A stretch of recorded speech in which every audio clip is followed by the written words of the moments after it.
Public affairs analyst Razak Olokoba joins us now to talk more on this. Good morning. Thank you for joining us. Thank you. Nice to have you join us. Thank you. Yeah. All right, we know today is the deadline for the payment of the minimum wage and the consequential adjustments and all of that. But we see that a majority of states are yet to do this. Was this what you envisaged when the discussions were on? Yes, I knew that many states don't have the capacity to pay, but they can build the capacity. And that is the essential thing that the Labour is talking about, so that you must bring something to the table. You can't come to the table with no offer and no hope. The only acceptable offer to Labour at the moment is the Lagos State government offer, and we have to commend them for that. Aside the federal government offer too, federal government has also offered what is acceptable to Labour at the moment, given the financial scenario that the federal government has painted to the Labour. More so, the federal government has also agreed to pay arrears of when the negotiation is on their part. So that's commendable. Then there are states also who have done something that is also scary, that the Labour and Nigerians must begin to look at. Many states have reduced their budgets. And that is a signal that... About 19 states. Yes, 20 states. That's a signal that not only that I'm unwilling to pay, but there's no hope that in future something can be done about it. So where we find ourselves, which is what we have always been saying, is that Labour must identify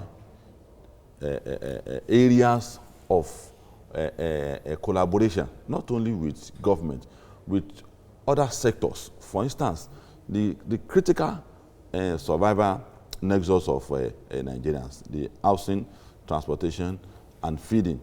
Labour must go beyond salary increase and negotiate with manufacturers.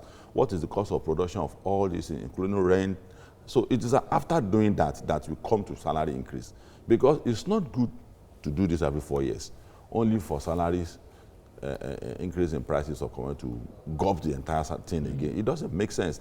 The first structured salary happened in the 70s. And since that time, Labour has maintained the same pattern. They have not been involved in any price control. They have not made any effort outside the conventional duties of Labour and union. And it is time they start doing that. It is time they start talking to agencies that are responsible for all these initiatives. Because if you don't do that, you will just be taking one step forward and 10 steps backward. That's for Labour. Then for the governors too, you must wake up to reality that days when you take our camp in hand to Abuja and collect money is getting over gradually. Africa, Nigerian economy controls 1/5 of the African economy. And there is no hope for African economy to rise if Nigerian economy does not rise.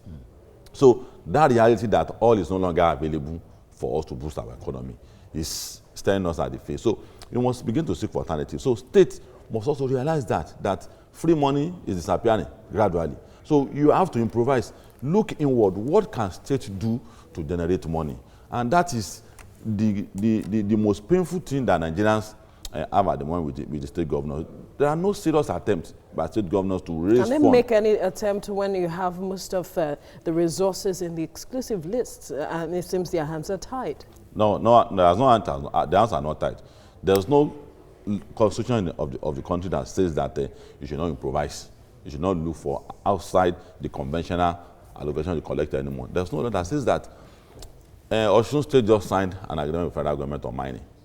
States are going into mining everywhere and there. Money that they collect from Abuja should be invested. It's not only money you use to pay salary and do road. It should be invested because hard times are coming. And the only good person that will have good time throughout his lifetime is people who prefer for bad time. All right. Well, we have to leave it here now. Razak Olokoba, thank you very much for coming. It's a pleasure being with you. Thank you. Public affairs analyst Razak Olokoba joins us now for an insight into all of this. Razak, good morning. It's good to have you. Good morning. Thank you. Good morning. Good morning. Now, we saw an increment in salary in, I think, 2010 or 2011 under President Goodluck Jonathan at the time. And it was seamless. It was done very smoothly. Everybody got the consequential adjustment. Everything was done in a very seamless way. What lessons did we not learn that we are here right now struggling with the issue of consequential adjustments from, from north to south, east to west? There are two angles to it. Okay. One, when Jonathan was there, we have this prosperity that kept smiling on us. Fuel price kept rising up. Okay. So it's easy for us to talk about increase, and there's no justification for saying no that time. That's one. Two, this time around, bearing in mind that the increase in salary of workers is not the only way to improve workers' welfare. Even if you want to do it, the money to do that is not forthcoming. So let's bear that in mind. But the biggest challenge we have at the moment is that we have discovered that when we talk about welfare, it's not the paper money, the increase, your alerts that you get in the bank, that has to do with your welfare. Your welfare is also about what can your salary, can that money actually take you home as a take-home pay? International labor law says that your salary should be able to feed you, your wife, and 4 of your children. So if you look at that scenario, you will discover that we have a lot of space to cover up. So, and that is why you don't limit it to salary alone. You go beyond the salary structure. You have to start into the critical aspect of our life. What do a human being need to survive? Transportation, housing, and feeding. So all these things are the responsibility of labor and the government to wade into. That there are areas where the labor and government need to collaborate to get intervention for workers. But for instance, the labor doesn't seem to be looking in that direction. I mean, how do we get them to, look in this direction, that these basic amenities and areas are what Nigerian workers really need, or these areas are what needs to be addressed? When Oshiomhole emerged, Oshiomhole was part of Bafia administration before Bafia. It's been there for a long time. So when he came on board in 1999, we were happy that his leader who has a lot of experience. So as soon as he started demanding for the civil society, had a talk with him. We formed JAF that time. JAF is a Joint Action Forum. So we merged it with Labour and it became LASACO, Labour and Civil Society Coalition. And part of our advice to Oshiomhole and NLC that time was that, no, you must look beyond salary. And from that time to today, they've laid that foundation not to look in the other direction. All they kept saying is about salary increase. And year in, year out, it's become a permanent tone. You take a step forward and 10 steps backward. People are doing the answer now of salary increase. Landlords, transporters, they are raising the price, they are warming up. Once to increase all of their rates and rents. Once it became a universal thing that the bell has told that the salary is no longer reversible again, people are getting. You see them increasing salaries again. So everybody is back to square one? Yeah, back to square one. So, and this is not fair on workers. You just traumatize workers all the time. And I hold the labor and the government responsible for this. Now, federal government has promised to pay arrears. That's a kudos for them. Lagos State government has also even paying higher than what the federal government has said. That's commendable. Of all the states, there are states that were rejected. The offer were rejected, but they have made offer. Many states have not made offer at all to them. So, and the reality and the frank advice we have to give Nigerians is that we have to prepare for a face-off. But where we stand right now, looking at it from that window where you say it shouldn't just be the alert you get at the end of the month only. It should be an all-encompassing package where your rents are considered, the feeding is considered, transportation is considered, your children, school fees, everything is considered. Do you see this labor, or the labor in the 21st century, if I have to put it that way, do you see them as having the capacity to drive that kind of standard? When you talk about capacity, it's part of the criteria they have before they emerge. They have enough capacity to do that. The willingness is not there. Okay. The laborers are not willing. It's a tasking exercise. It's going to consume it's going to entail a lot of sacrifice. So the check-off dues that they collect when you increase salary and they do your deduction is what I assume the labor is after. But the nitty-gritty of it, to make a Nigerian worker smile in comparing to the rest of workers in the rest of the world, that they are living a life universally with the rest of the world, is what we have noticed that labor does not want to go into. And that's the pain of the civil society, that you cannot continue to traumatize the workers. Because it's a trauma. Once you become 30,000, before, the price of how you feed is 50,000, you are collecting 20,000. But now, after 30,000 salary, it increases to 150,000 naira. That is why indices kept advising that don't leave your workers to be seeking for unconventional means to survive. It's a prelude to corruption. 72% of Nigerian workers seek for unconventional means to survive. All right. We have to leave it here. Razak Olokoba, thank you for your time. It's a pleasure being with you. Thank you. Well, public affairs analyst Razak Olokoba joins us now to talk more on this. Thank you for joining us on TVC Breakfast. Nice to see you.